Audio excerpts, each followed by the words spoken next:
So we all know about my brother Noah by now, I'm sure. My older, super successful surgeon brother, who was probably not a good influence on me growing up. Anyway, he comes back regularly every year to visit. More recently, it's been with his wife. The woman I also happened to glitter prank because I didn't really trust her. Her name is Audrey, and she happens to be a pretty cool chick. After the whole glitter incident, I started agreeing to hang out with her more when they were in town, and I realized pretty quick we have a lot in common. There was this one time, however, things went pretty south when we were together.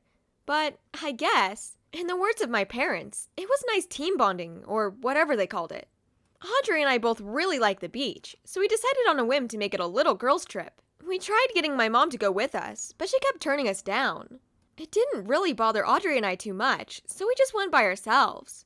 The trip in the beginning was super awesome. I love long car rides, so we just talked about school and life while jamming out to the playlist we made. I felt like I was living my best life. Then, of course, it had to make way for another crappy and unexpected life event, like it always did. We hit something in the road, and Audrey lost control of the wheel. I was so glad no one was around, because we spun out pretty far. She corrected the wheel faster than I had ever seen anyone do it, and then we struggled to pull over to the side of the road. She asked me if I was okay. I said I was. She got out of the car, and I followed her out. When I looked down at the wheel on my side, I grimaced. I said, "Audrey, you might want to check this out." She came over to my side, and I could hear her take in a sharp breath. No. The tire was flat. Really flat. "Do you have a spare tire we could use?" "No," she told me. "I used it a while ago, and I forgot to replace it." We just stared at it in defeat for a little bit before she whipped out her phone and started trying to call someone. That's when the situation got even worse. Shocking, right? Of course, we were a couple hours into our beach drive, so we were in the middle of nowhere. There wasn't any service. We both started walking around desperately trying to get a signal somewhere, but there wasn't anything close by. "What do we do now?" I asked her. She was silent for a minute. I stared at her, waiting silently for an answer. "We'll have to walk," she shrugged. I threw my head back and groaned. Who knew how far we'd have to walk before we got something? I didn't say that. Instead, I asked her which way we were going. We decided forward, since we were closer to the beach than back home. I didn't want to walk. That was the last thing I wanted to do. I wasn't sure how long the walk was going to be, but regardless, I was prepared to hate it. The first 10 minutes was in silence. Then Audrey sparked a conversation. "You know, this happened to me when I was your age." "Really?" I asked her. She laughed out loud and nodded her head. "I was with my sister. We didn't have any phones of our own, though. We lived in Arizona, and we were stuck in the middle of the desert area.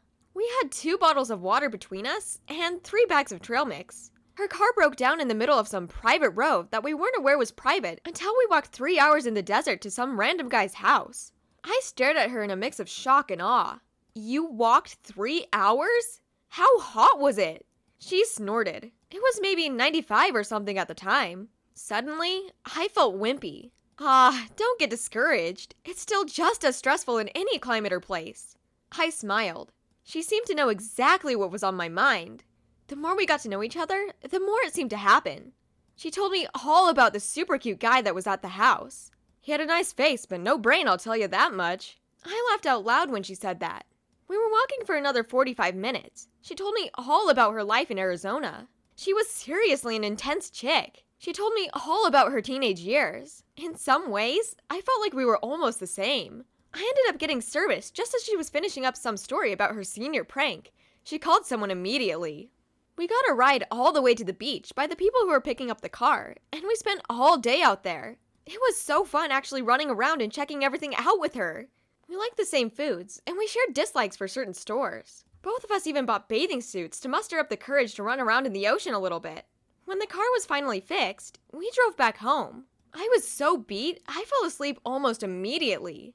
That was the first time I ever experienced a flat tire, and being stuck in the middle of nowhere. But, I'm glad it was with Audrey. She's pretty cool.